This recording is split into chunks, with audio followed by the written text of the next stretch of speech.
I was sitting on the porch of our house in Arizona sipping iced tea and scrolling through my phone, the kind of quiet evening I used to look forward to. The cicadas were droning in the distance and the orange glow of the porch light cast long shadows on the ground. It was just after midnight. Late, even by Liv's standards. She usually texted if a flight was delayed or if her hotel check-in took too long. But this time, nothing since around 7 p.m. Just a landed safely, followed by a string of emojis she didn't usually use. That right there was the first thing. She never used emojis. Not unless she was talking to her sister or her nieces. But lately, her texts to me had been full of them, hearts, smiley faces, even one of those champagne bottle ones. Not that I'm the emoji police or anything, but when you've been married to someone for 7 years, you notice the shifts. I stared down our driveway, past the stone path she loved to line with solar lights waiting to see headlights.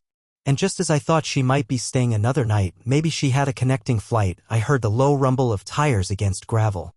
A car stopped behind the gate. Our gate's automatic. She had the code. The engine turned off and the lights dimmed. I stayed seated, letting the tea sweat in my hand as I watched the silhouette of a driver's door open. A moment later, Liv stepped out, dragging her suitcase behind her like it weighed nothing. Her stride was light. Her hair was down, which she rarely did after flights. Normally, she'd pull it back into a loose bun or a ponytail, airport hair, she called it. But tonight, it fell over her shoulders in soft waves. She was wearing her gray blazer, the one with the subtle pinstripes she always saved for important meetings, but underneath it I caught a flash of something red, not her usual blouse. Then I saw her face. She was smiling. Not the tired, forced kind people wear after a long trip. This was different. She was reading something on her phone, thumb flicking upward like she was catching up on texts or scrolling through photos. And she was laughing quietly but genuinely. Her eyes had this sparkle to them like she was 13 again and just got past a note in class. And for a second I almost smiled too. I almost let myself believe that maybe her trip had just gone better than usual. Maybe she closed a big deal, met a cool client, found a little joy in a work routine that had gotten monotonous. Maybe she just missed me and was excited to be home. She didn't see me right away. I was tucked into the corner of the porch, half in shadow. When she finally looked up and noticed me, she flinched just a bit. Not like I'd scared her, but like she hadn't expected anyone to be awake. "Oh," she said, blinking. "Hey, you scared me." "Didn't mean to," I said, setting my glass down. "You're back late." She rolled her suitcase closer, her smile returning. "Yeah. Flight got in a little behind schedule. You didn't have to wait up." I shrugged, standing slowly. "Wasn't sleeping anyway. Figured I'd say hi when you got in." She stepped onto the porch and leaned in for a quick hug. She was warm, and she smelled like lavender lotion and something sweet, not her perfume, but something unfamiliar. Maybe a hotel soap or someone else's cologne.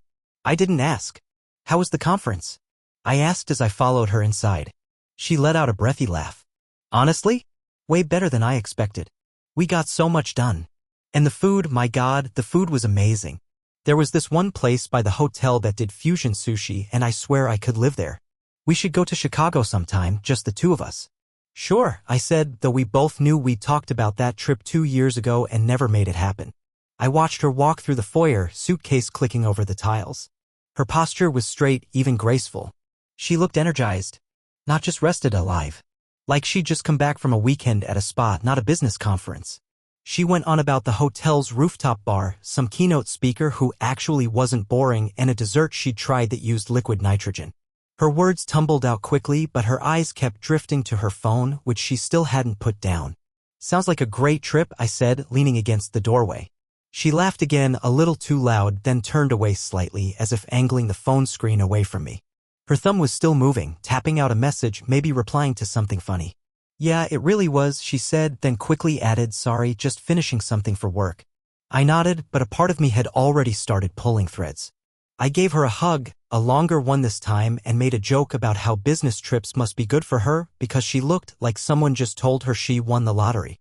She chuckled nervously, eyes darting away, then mumbled something about needing to unpack and shower. I watched her disappear down the hall toward our bedroom, and for a moment, everything went quiet. Too quiet. The kind of silence that doesn't feel natural in your own home. It wasn't the peaceful kind, like when you're alone and content. It was heavy. Loaded. Like the house itself was holding its breath. I didn't follow her right away. Instead, I sat back down in the living room, sipping what was left of my tea, now watered down and warm. I stared at the hallway where she just vanished and thought about the look on her face when she first saw me. The hesitation. The way she'd lit up before realizing I was there. The way she kept laughing at her phone. And I couldn't shake the feeling that I just missed something important. That while I was sitting here in the same chair, the same porch, the same routine, something in my life had shifted without me noticing. It wasn't just the emojis. It wasn't just the perfume or the new tone in her voice. It was something deeper, some tiny rupture beneath the surface. One that, if I didn't look closely, might seem harmless. But if I pulled on the thread, who knows what would unravel? I told myself not to jump to conclusions. Maybe she was just in a good mood. Maybe work had gone well. Maybe she was texting her sister about a funny passenger on the plane. But even as I said it, I knew I didn't believe it. We'd been married long enough that I could usually tell when Liv was faking it. A smile that didn't quite reach her eyes. Laughter that didn't echo through her whole body. She was a good actress when she wanted to be charming, professional, but at home, when it was just the two of us, the mask didn't hold up for long. The next morning, the sun was already streaming through the windows by the time I woke up. Liv was up early, earlier than she usually was after a late-night flight, and I found her in the kitchen, already showered, dressed in her workout gear, sipping coffee while scrolling on her phone again. She looked up and smiled. "Hey, sleepyhead. Coffee's fresh." "Thanks," I mumbled, trying to shake off the grogginess. "You're up early." She shrugged. "Jet lag? Figured I'd go for a run before it gets too hot." I nodded and poured myself a cup. She was wearing the gray leggings and the navy top she always said were too snug for anything but a solo run. I used to tease her about it, told her she could wear a trash bag and still look great. But this morning, she seemed a little too put together. Makeup light, but not absent. Hair tied back with a neatness she usually reserved for meetings. We made small talk as she tied her shoes. I asked about the rest of her trip. She launched into a story about some mix-up at the rental car desk and how she'd ended up getting upgraded to a luxury SUV because the guy felt bad. I chuckled along with her, but part of me was watching the corners of her eyes, the way her fingers gripped the laces a little too tightly. "You really seem to enjoy Chicago," I said, trying to sound casual. She froze just for a split second, just long enough for someone who knew her as well as I did to notice. Then she smiled and nodded. "Yeah. It was honestly one of the better trips I've had. It was just smooth, you know? Like everything went the way it was supposed to." I sipped my coffee. "Even the meetings?" She laughed. "Especially the meetings. Everyone was actually on the same page. We even wrapped up early a couple days. That caught my attention. I wasn't a logistics expert, but I'd sat through enough of Liv's post-trip rants to know that things rarely went according to plan. Delays, last-minute rescheduling, someone forgetting a document, there was always something. She grabbed her headphones and waved before heading out. "Back in 30, she called as she stepped out the front door. As soon as she was gone, I went to her suitcase. I know how that sounds. I'm not proud of it, but I couldn't shake the feeling that something was off. The way she talked about the trip too perfect, too rehearsed. The way she smiled like she was remembering something just a little too sweet. And most of all, the way she clutched that phone like it held something sacred. But when I opened the suitcase, it looked normal. Her usual clothes. A pair of heels that were more worn than they should have been for just a couple of dinners. Her charger. A bag of toiletries. Nothing suspicious, at least, not at first. It was when I lifted the folded clothes out that I noticed it, a slip of paper tucked beneath her blazer. She must have stuffed it there in a hurry. It looked like a receipt at first, but when I unfolded it, my stomach tightened. It was a handwritten note. 2 lines. That was it. "Next time, let's not wait so long. Missing you already. J." No name. Just a single initial. But my chest was already pounding. I folded it back up and placed it exactly where I found it. Closed the suitcase. Walked back into the kitchen and tried to breathe. She came back from her run exactly when she said she would, flushed and smiling. She kissed me on the cheek and asked if I wanted to go out for lunch. I said sure, even managed to smile back. But something in me had shifted. We went to our usual spot, a local sandwich place with outdoor seating and way too many birds. Liv talked about the weather, about some new show her sister had recommended, about how we should go hiking more now that it was cooling off. I nodded, answered when it felt natural, but inside I was spiraling. That note. That one stupid note. I wanted to ask her who Jay was. I wanted to throw it on the table between us and watch her scramble to explain. But I didn't. Not yet. Instead, I started watching. Listening. That afternoon, I told her I was going to Home Depot to pick up supplies for a project I'd been putting off. She smiled and said she was going to relax, maybe take a nap. I drove to a gas station instead and sat in the car with my phone. Opened up our shared wireless account. She never changed the password. I handled most of the bills. I pulled up the call log. There were a few numbers I didn't recognize, long calls, some late at night, some during the day while I was at work. One number stood out. It had the most activity. I copied it and searched it online. Jason call. Didn't ring a bell? Not someone from her family, not a coworker I remembered hearing about.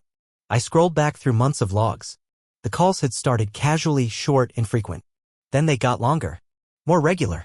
Daily, sometimes twice a day. The last one was the night before she flew back, 45 minutes long. When I got home, Liv was in the backyard watering her plants, humming to herself. She looked up and waved. I waved back, forcing another smile. That night, she was extra affectionate. Kept reaching out to touch my arm. Asked me if I wanted to watch something together. Suggested we plan a weekend getaway, just the two of us. I went along with it. Said I'd think about it. But inside, I was already making my own plans. I didn't sleep much. I lay awake, staring at the ceiling, listening to her breathing next to me. The woman I had built a life with. The woman who was now a stranger with a secret. And I knew even before I had proof that the cracks in our foundation weren't just imaginary. Something had shifted. Something real. And I was going to find out what it was. The shift in me wasn't instant. It crept in slowly, like a rising tide, subtle at first, then undeniable. I couldn't look at Liv the same way. Not without wondering who she was texting, who she was smiling about when she thought I wasn't looking. 2 days passed. I kept it together on the outside, played the role of the loving husband. I still cooked dinner, still asked how her day went, still laughed when she cracked her usual sarcastic jokes about traffic or her boss. But under the surface I was watching. Noticing. Filing away every detail like a detective with a notebook in his back pocket. Then came the moment I'd been waiting for or dreading. She told me she was going to take a long shower. Said she needed to wash the airplane off of her. It didn't make much sense considering she'd already been back for 2 days. But I just nodded. Take your time, I said, my voice even. The second I heard the water running, I moved. I walked into the bedroom, heart pounding harder than it should have. Her suitcase was still half unpacked, draped open on the bench by the closet. Casual, like she didn't care if it was out in the open. Maybe she really didn't. Or maybe she was too comfortable, too confident I wouldn't look. I started slow, lifting the remaining layers of clothes, running my hand along the inner liner. My fingers brushed something firm beneath the sweatshirt.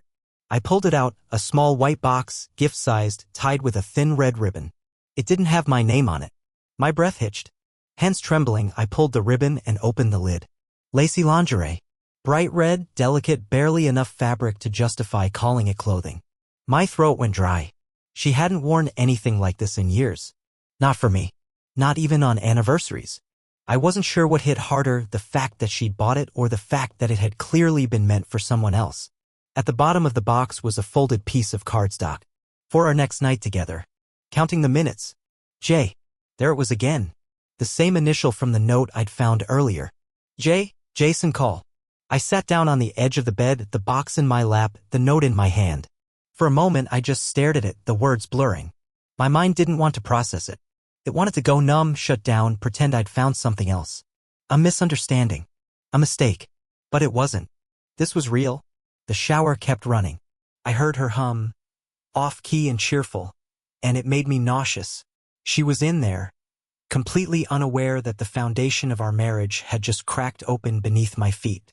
I stood up, closed the box, retied the ribbon, and tucked it back under her sweatshirt like I'd never seen it. Then I grabbed my laptop and went downstairs. I logged into our wireless account again. The calls to Jason call hadn't stopped. In fact, they had continued while she was at the conference. At least 2 a day. One lasted over an hour the night before she flew home. I opened a second tab and searched for Jason call. I didn't find much. A LinkedIn profile for someone in Chicago, logistics firm, mid-30s. Could be him. Maybe not. But it didn't matter. The name was real. The timestamps lined up. And the messages, the notes, the box, they painted the rest of the picture. When Liv came out of the shower, towel in her hair, skin flushed, she looked happy, relaxed. She walked over, kissed me on the forehead like nothing had changed. You good? She asked. You're quiet tonight. I smiled, just barely. Yeah, just tired. She nodded and went to pour herself a glass of wine. I might crash early. I'm wiped. I watched her walk away, watched her check her phone and smile at something. Probably another message from him. That night, I didn't sleep. Again. Instead, I started documenting. I took *TS of the phone logs, saved her call history to a folder I named Chicago. I photographed the note, the lingerie, the box. I saved the image of Jason Call's profile. I even pulled our credit card statement and found a charge for Blue Pines Hotel, a boutique place just outside the city. Not her usual corporate accommodation. The receipt showed 2 guests. Dinner for 2. Champagne service. Room booked for 2 nights. She had told me she was at a networking dinner that night. Said she was exhausted after talking to investors. Right. I wasn't sure what to do next, but I knew I needed help. So I called a guy I knew from work, Derek, who used to be a police officer before switching to private investigation. We weren't close, but we talked enough for me to know he was discreet and efficient. I've got a situation, I told him. It's my wife. I think she's cheating. I have some evidence, but I need confirmation. He didn't sound surprised. You want photos? Tracking? Background? Photos. If she sees this guy again, I want to know. I want it documented. He gave me a low rate and said he could start that week. Asked for her schedule, recent trips, patterns. I told him about Seattle, her next work trip, 2 weeks out. I'll be ready, he said. 2 days later, Derek called me. His voice was calm, like he'd made this kind of call 100 times. I've got something, he said. It's not just texts, not just a maybe. It's happening. He sent me a file, time-stamped photos from Blue Pines Hotel. Liv and a man. I couldn't see his face clearly, but the body language said it all. They were close, comfortable, her hand on his arm, laughing, walking into the building together at night, coming out the next morning dressed differently. Then Derek said something that sealed it. Room was booked in her name, but listed as 2 guests. You can call the hotel and verify. They even had a rose petal package add-on. Classic. I didn't say anything, just stared at the screen. You okay? He asked after a beat. No, I said, but I will be. After I hung up, I saved the file to a hidden drive. I closed everything. Then I went upstairs and lay down next to my wife, who was already asleep, curled up like nothing was wrong in the world. I stared at the ceiling for a long time, listening to her breathe. And I made a decision. This wasn't over. Not by a long *T. I woke up early the next morning, before Liv's alarm even buzzed. She was still sleeping peacefully beside me, her face relaxed, as if she hadn't been living a double life. I lay there for a moment just watching her, trying to figure out when she'd become someone I didn't recognize. Was it recent, or had it been building for longer than I'd realized? She stirred, reaching out instinctively and brushing her fingers against my arm. You're awake, she murmured, voice thick with sleep. Yeah, I said, just couldn't fall back. She gave a small smile and turned onto her side. You should have woken me up. I'd have helped tire you out. I managed to chuckle, but the sound felt hollow. Maybe next time. Later that morning, when she left for work, dressed in a soft peach blouse I hadn't seen before, I stayed behind under the pretense of working from home. The second I heard her car pull away, I got up and went straight to her phone. The passcode was still the same. Our anniversary, June 14th. Either she didn't think I'd check, or she genuinely believed I never would. My hands were clammy as I opened the Messages app. I told myself I might not find anything, that maybe she was smart enough to cover her tracks, delete the evidence. But I was wrong. There it was. A long message thread with Jason Call. Still thinking about the other night. The way you looked at me in that hotel mirror. I can still smell you on my skin. Counting down until Seattle. Just us. No pretending. I swallowed hard. My throat felt like it was closing up. I kept scrolling, heart hammering in my chest. There were selfies, her in a hotel robe, her in that same peach blouse she just walked out the door wearing, and another in the lingerie I'd found. Some had timestamps from nights she'd told me she was too tired to talk on the phone during her trip. Then I saw one message from her. Missed you within an hour. I felt like I was floating the whole flight home. And his response. You always float with me. Seattle's going to be perfect. Seattle. That was the next one. 2 weeks away. I sat down, phone still in my hand, trying to make sense of the ache blooming in my chest. It wasn't just betrayal. It was humiliation. She'd been telling me she loved me, looking me in the eye, while planning her next getaway with someone else. I backed up everything. *TS, photos, texts. I saved them to 2 separate USB drives, one hidden in the garage, the other in my office drawer. I wasn't taking any chances. Then I called Derek. He picked up on the second ring. That was fast, he said. I found the texts, pictures, the whole thing. You want to meet? We can organize it. Not yet. There's one more trip. Seattle. I want to make sure I've got everything before I confront her. He paused. Smart. But don't wait too long. The longer this drags out, the more you're the one taking damage. I know, I said. Believe me, I know. Over the next few days, I kept my act together. Liv and I went grocery shopping like normal. She suggested going to a movie. I agreed. I even took her out to dinner one night, thinking maybe I could spot a flicker of guilt in her eyes. But if she was feeling any, she hid it well. She laughed, held my hand across the table, told me I was her rock. It almost made me sick. The next Saturday, I brought up Seattle over breakfast. We were sitting at the kitchen table, sunlight pouring through the windows, everything looking so perfect it felt fake. So, about your trip in 2 weeks, I said casually, buttering a piece of toast. She paused, mid-sip of coffee. Yeah, I was thinking maybe I'd tag along. I've got a ton of vacation time saved up. Might be fun. She blinked, just for a second, then forced a smile. Ah, babe, that's sweet. But honestly, I don't think I'll have time. It's mostly back-to-back meetings. Late nights. You'd be bored. I nodded, pretending to think about it. Yeah, maybe. Just thought it could be a change of pace. She reached across the table, squeezed my hand. Next time, okay? But her tone was off. She was trying too hard. And the way her eyes shifted slightly when she said it told me everything I needed to know. That trip wasn't for work. It was a rendezvous. After she left that morning, I texted Derek and gave him the exact flight info she'd sent me. Hotel name, arrival time, her schedule as she'd described it. I want you there, I wrote. I want photos, videos, receipts. I want it airtight. You got it, he replied. The next few days passed in slow motion. I went to work. I answered emails.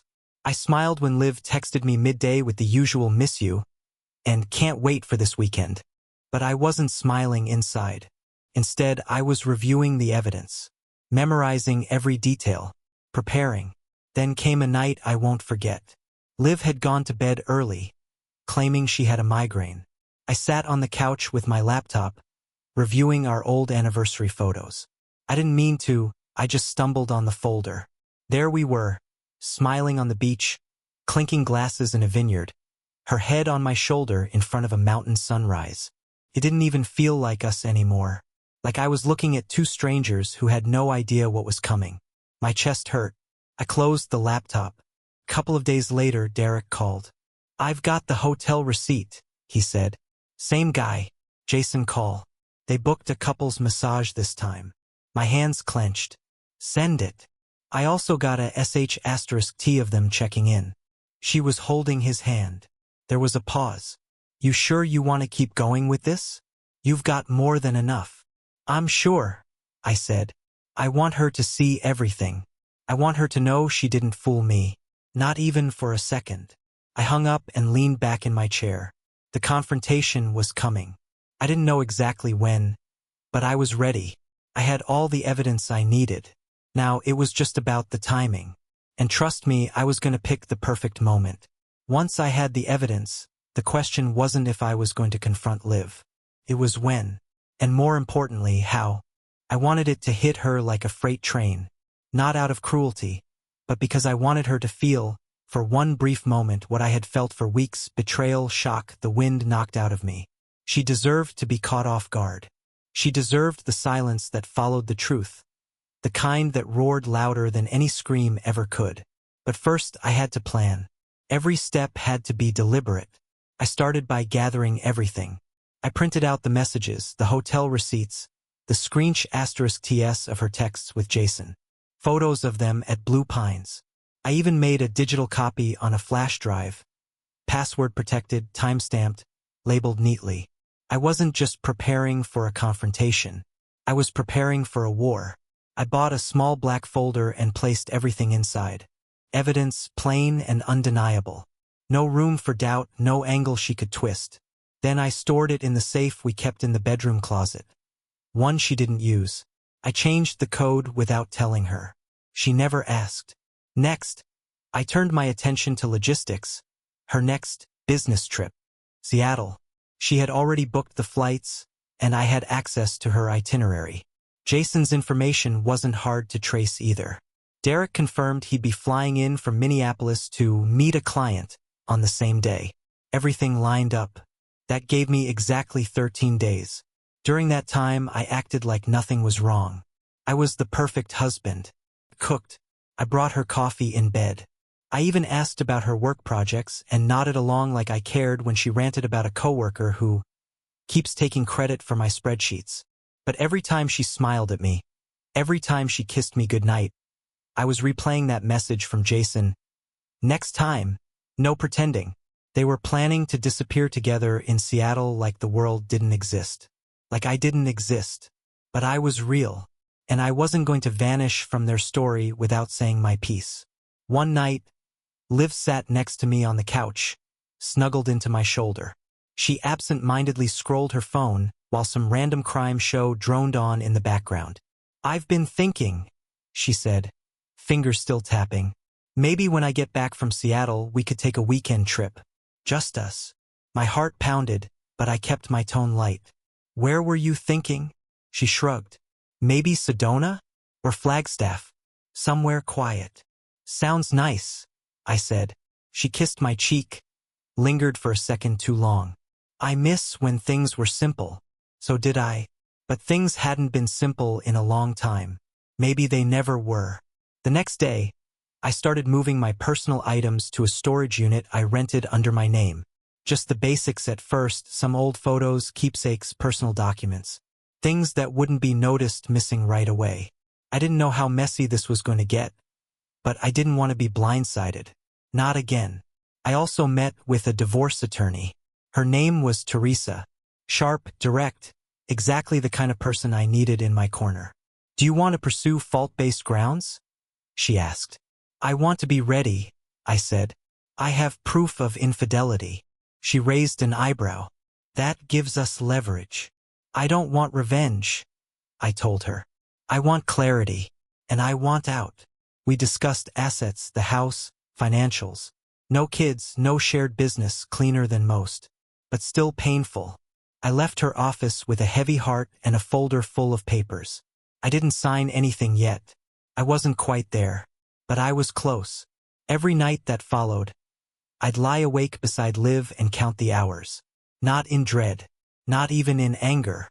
Just waiting. Like a storm you know is coming. One you can smell on the wind before the sky even darkens. Then, 5 days before her trip, Liv got a text late at night while we were brushing our teeth. She picked up her phone and smiled. Softly, the way people do when they're remembering something personal. Then she turned it over, face down on the counter. I didn't say anything. She kissed my shoulder on her way to bed. "Sleepy?" she murmured. "See you in the morning."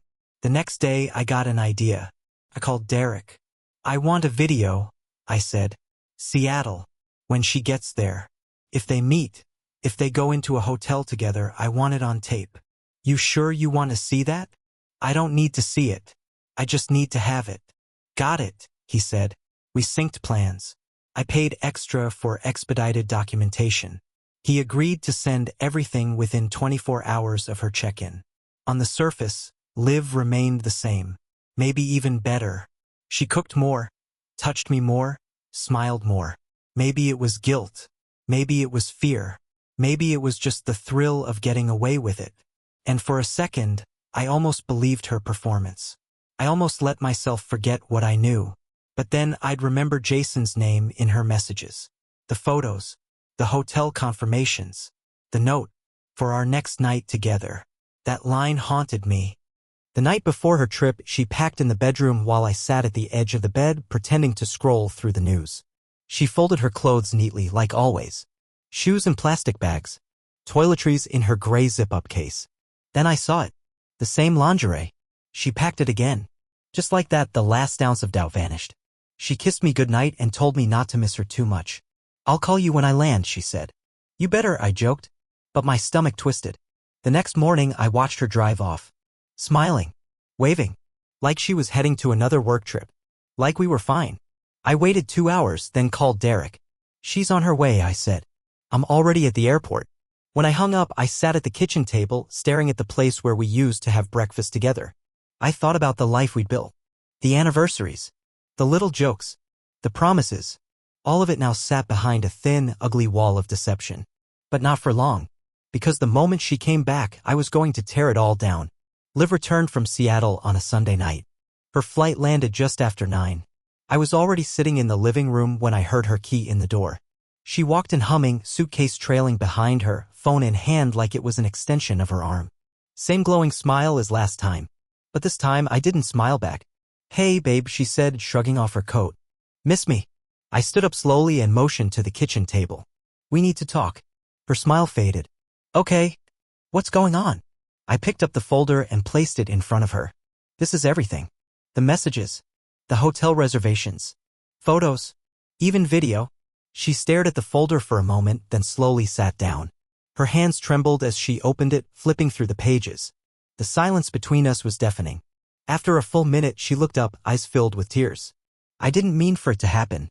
"Don't," I said, my voice firm. "You meant for every part of it to happen. You booked the flights. You packed the lingerie. You lied." She wiped her eyes. "It wasn't supposed to be this serious. It started. I don't even know. I felt invisible, like we were just going through the motions. Jason made me feel." "Don't you dare say he made you feel alive," I snapped. "You don't destroy your marriage for a spark." Liv broke down sobbing. "I was scared to tell you.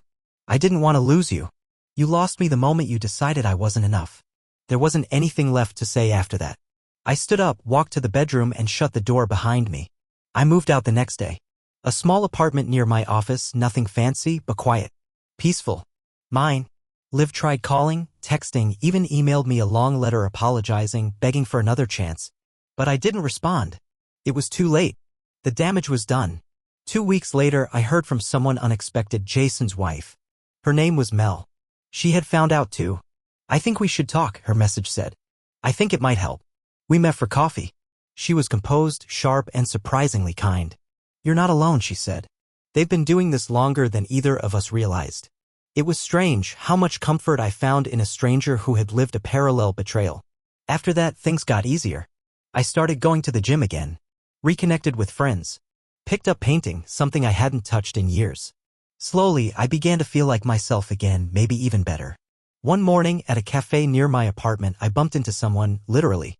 She spilled her coffee. I offered to buy her another. Her name was Holly. We talked for hours. It wasn't love at first sight, but it was something. Real.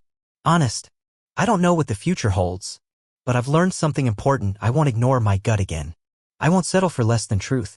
Liv's chapter is closed. It still hurts some days, but I'm not stuck in it anymore. I'm moving forward. And for the first time in a long while, the road ahead looks bright.